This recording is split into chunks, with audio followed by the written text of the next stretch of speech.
Avui aquí recreem el desembarcament en el 1705 de l'arxiduc d'Àustria. Com va desembarcar aquí al turó de Montgat, segons diuen, es recrea una miqueta aquesta història.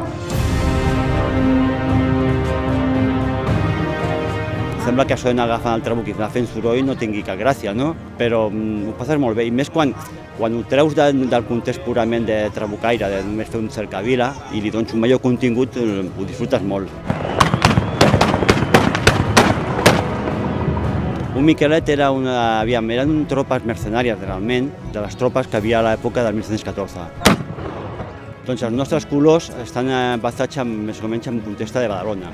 Vam agafar el color blau com símbol del mar, Badalona és una ciutat bàsicament de costa, i el color carbassa el vam agafar perquè a Badalona, al nespre, se li diu micaco, és una paraula que només és de Badalona. Doncs vam aprofitar aquests dos temes per agafar l'indumentari al color.